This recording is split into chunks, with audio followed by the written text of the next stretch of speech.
കത്തോലിക്ക തിരുസഭയുടെ ജൂബിലി വർഷത്തിൽ 1975 ഡിസംബർ 21 ഞായറാഴ്ചയാണ് അഭിമന്യമാർ ജോസഫ് കുണ്ടുകുളം പിതാവ് എനിക്ക് എൻ്റെ സ്വന്തം ഇടവപ്പള്ളി ഏനാമാവ് കർമ്മലമാതാ ദേവാലയത്തിൽ വെച്ച് തിരുപ്പട്ടം നൽകിയത്.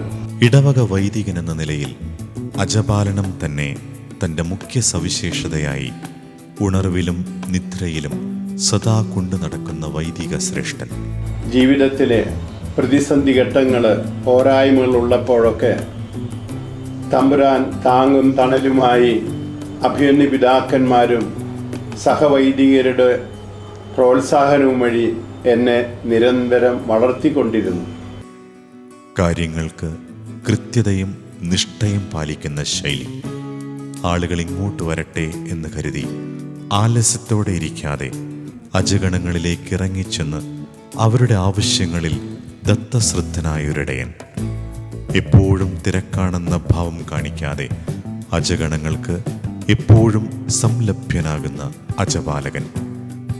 എന്നേക്കാൾ എന്നെ ശക്തിപ്പെടുത്തുന്ന ദൈവത്തിൽ ആശ്രയിച്ചുകൊണ്ട് ജീവിക്കുവാൻ ഞാൻ പരിശ്രമിച്ചിരുന്നു. അതിൽ ഞാൻ ദൈവത്തിന് ഈ ജൂബിലി വർഷത്തിലെ കൃതജ്ഞത അർപ്പിക്കുന്നു. എടുപ്പിലും നടപ്പിലും ചുറ്റുവട്ടങ്ങളിലും വൃത്തിയും വെടിപ്പും നിലനിർത്താൻ യത്നിക്കുന്ന ഒരു ശൈലി അച്ഛനിൽ ദൃശ്യമാണ്. അരനൂറ്റാണ്ട് ദീർഘിച്ച ശുശ്രൂഷ പൗരോഹിത്യത്തിലുടനീളം കൗദാശിക കൃപകൾ വാരിവിതറി അജഗണങ്ങൾക്ക് അത്താണിയായ പ്രിയ ജോൺ കിടങ്ങനച്ച സുവർണ ജൂബിലി ആശംസകൾ.